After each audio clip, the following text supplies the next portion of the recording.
नमस्कार, स्वागत है आप सभी का एनएफ न्यूज पर। मैं हूं आपके साथ रोहित। और इस वक्त बांग्लादेश को लेकर चर्चा करनी बेहद जरूरी है, क्योंकि अब कहा जाने लगा है कि जहां जहां जिहादी वहां वहां खतरे में हिंदू आबादी। विकास जी इस वक्त मेरे साथ मौजूद हैं, एडवोकेट हैं। बहुत बहुत स्वागत है सर एनएफ न्यूज पर आपका। जी, thank you for calling me. Sir, कल मैं सोशल मीडिया पर देख रहा था, जो मैंने शुरुआत में कहा कि जहां जहां जिहादी वहां वहां खतरे में हिंदू आबादी। क्या यह सच है क्या? देखिए, सिर्फ हिंदू आबादी नहीं, बाकी हर रिलीजन के लोग खतरे में रहते हैं।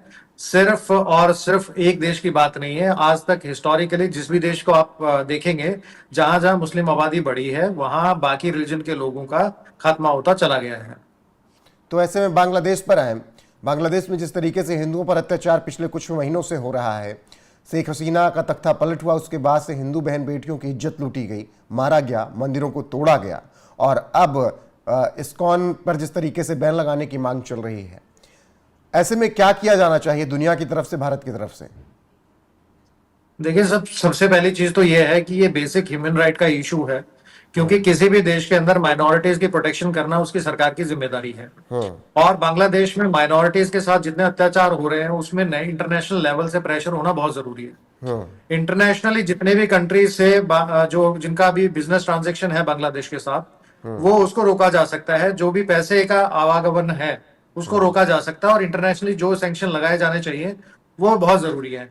प्रॉब्लम ये है कि इंटरनेशनली कोई भी कंट्री इसके ऊपर बात करने के लिए तैयार नहीं है, क्योंकि माइनॉरिटी वहां पे हिंदू है, और उनको सपोर्ट करने के लिए कोई भी आगे नहीं आ रहा है। कोई भी नहीं बोल रहा है कि ये बेसिक ह्यूमन राइट का इशू है और इसके ऊपर कार्रवाई होनी चाहिए जी। जहां तक भारत सरकार की बात है, तो भारत सरकार ऑलरेडी जो स्टेप्स ले रही है और जो लेने वाली है, वो हिंदुओं के लिए उसको करना चाहिए, और वो करेंगे। लेकिन इंटरनेशनल जब तक प्रेशर नहीं होगा, देख, किसी भी देश के ऊपर सबसे बड़ा प्रेशर होता है पैसे का, कि उसकी फंडिंग अगर रोकी जा सकती है, उसके ऊपर सैंक्शन लगाए जा सकते हैं, तो वो लगाने चाहिए। तभी किसी तरीके से प्रेशर बनेगा, और उसके बाद ही जो प्रोसिक्यूशन है हिंदुओं का, वो रुकेगा। बिल्कुल विकास जी, कहा जा रहा है कि जब भारत इतना सशक्त हो चुका है पिछले 10 सालों में, इस पीएम मोदी के कार्यकाल में, तब फिर हमें क्यों इंदिरा गांधी को याद करना पड़ रहा है, जब बांग्लादेश को उन्होंने एक झटके में अलग करके बना दिया था। आज हम विल क्यों नहीं दिखा रहे हैं कि हम ऐसा फैसला ले सकें, कम से कम हिंदुओं पर अत्याचार तो ना हो? देखिए, इसके लिए तो सरकार को जो कदम उठाने चाहिए वो बहुत जरूरी है। जहां तक बात आती है इंदिरा गांधी को याद करने की, तो इंदिरा गांधी जी ने भी अपने टाइम पे बांग्लादेश को आजाद करवा के एक देश, अलग देश बनाया था। उन्होंने उसको भारत का हिस्सा नहीं बनाया था। और आज भी देखा जाए तो अगर हमारी भारतीय सरकार अगर कोई कार्रवाई करेगी, तो वो कार्रवाई इसी तरीके से करेगी कि बांग्लादेश को बांग्लादेश ही रखा जाए, और उसके अंदर जो अत्याचार हिंदुओं पे हो रहे हैं उसको रोका जाए।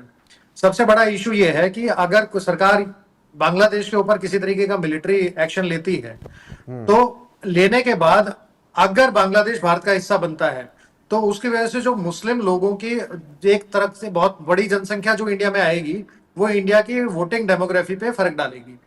हम लोगों के पास इतने रिसोर्सेज और इतना सामर्थ्य भी नहीं है कि उन लोगों का पेट भी भरे, और फिर जो वोट बैंक चेंज होगा उसका खतरा भी हम अपने सर पे लें।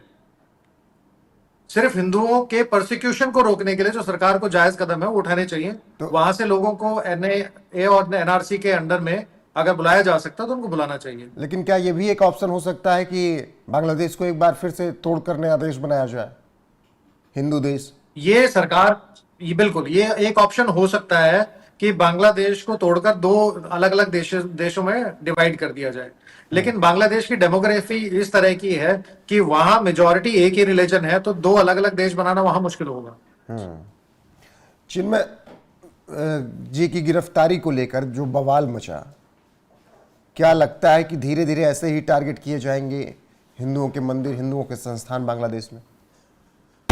ऐसा कौन सा देश है जहां मुस्लिम पॉपुलेशन बड़ी है और वहां किसी और रिलीजन के मंदिरों को, जो चर्च हैं, उनको टारगेट नहीं किया गया है? अफगानिस्तान में Buddhism was the biggest religion. वहां पे जो मूर्तियां थी वो तोड़ दी गई, और आज आप देखें कि अफगानिस्तान के अंदर क्या हालत है। आप ईरान का एग्जाम्पल ले सकते हैं। इजराइल अभी अपने एक आराम से एक मिडिल ईस्ट के साथ में जो चल रहा है उनका, वो लड़ाई चल ही रही है अभी।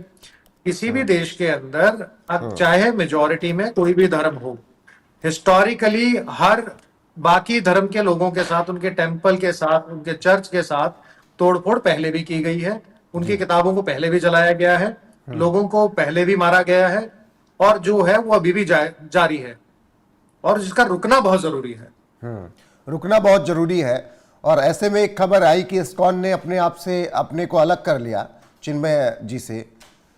ऐसे ही लड़ाई लड़ेंगे अगर इन कट्टरपंथियों और जिहादियों के खिलाफ? ऐसे हाथ छोड़ के खड़े होंगे तो हम क्या कर पाएंगे?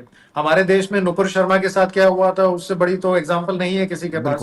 उस बेचारी लेडी ने क्या किया था, कुछ चीजें आपने कोट कर दी जो कि कोर्ट ऑलरेडी लिखी हुई थी, उसका घर से निकलना बंद हो गया था। सलमान खुर्शीद का आप एग्जांपल ले सकते हैं, जिन्होंने एक किताब लिखी बहुत पहले, जिनपे अमेरिका में जाके इनके ऊपर हमला हुआ। अगर कोई भी आदमी सच को सच बोल रहा है, उसका साथ देने की जिम्मेदारी as an organisation, as a human being सबकी है। कब तक लोगों को मझधार में छोड़ेंगे? लेकिन ऐसे में विकास जी कुछ लोग हैं जो कह रहे हैं कि इस्कॉन ने भले साथ छोड़ दिया हो, लेकिन हम साथ नहीं छोड़ेंगे, हम हिंदू राष्ट्र कल्पना करते हैं। जैसे पंडित धीरेन्द्र कृष्ण शास्त्री इस वक्त निकाले हुए हैं पूरा, उन्होंने बाकायदा ओरछा तक वो पहुंचे, पैदल यात्रा की। आपको लगता है ऐसे साधु संतों, महाराजों और की जरूरत है जो कि इकट्ठा करने के लिए हिंदुओं को एक साथ है? देखिए, हिंदुओं को एक साथ लाने के लिए बहुत लोग काम कर रहे हैं। धीरेन्द्र शास्त्री जी बहुत अच्छा काम कर रहे हैं, पर इशू ये है कि हम अपने देश में कितनी भी बड़ी लहर बना लें, कितने भी लोगों को जोड़ लें, बांग्लादेश के अंदर जो हो रहा है उसको रोकने के लिए बांग्लादेश के अंदर इंटरवेंशन बहुत जरूरी है। और वो इंटरवेंशन सिर्फ और सिर्फ या तो भारत सरकार कर सकती है, या इंटरनेशनली जो बाकी देश हैं वो कर सकते हैं। और स्पेशली वो देश जो खुद को धर्मनिरपेक्ष देश बोलते हैं, जो कहते हैं कि हम हर देश को फंडिंग करेंगे जहां पे भी हमारा फाइनेंशियल गेन होगा। बांग्लादेश में कपड़े की बहुत बड़ी इंडस्ट्री है, जहां दवाइयों की बहुत बड़ी इंडस्ट्री है, जहां से बहुत एक्सपोर्ट होता है, सिर्फ भारत में नहीं बाकी देशों में भी जी। और जब तक वो प्रेशर नहीं बनाएंगे तब तक बांग्लादेश के अंदर इस तरीके की घटनाएं रुकने का नाम नहीं लेंगी। जी बिल्कुल। और वक्त रहते भारत सरकार को, प्रधानमंत्री नरेंद्र मोदी को, विदेश मंत्री एस जयशंकर को पूरी तरीके से कमान हमने अपने हाथ में लेनी होगी, वरना खतरा भारत पर ज्यादा बढ़ आएगा अगर बांग्लादेश में इसी तरीके से हिंसा चलती रहे, हिंदुओं को टारगेट किया जाता रहा तो। फिलहाल विकास जी, जुड़ने के लिए आपका बहुत बहुत शुक्रिया। अब दर्शकों की बारी है कि उनको चर्चा कैसी लगी, कमेंट में अपनी राय हमें जरूर दें और बने रहें हमारे साथ। नमस्कार।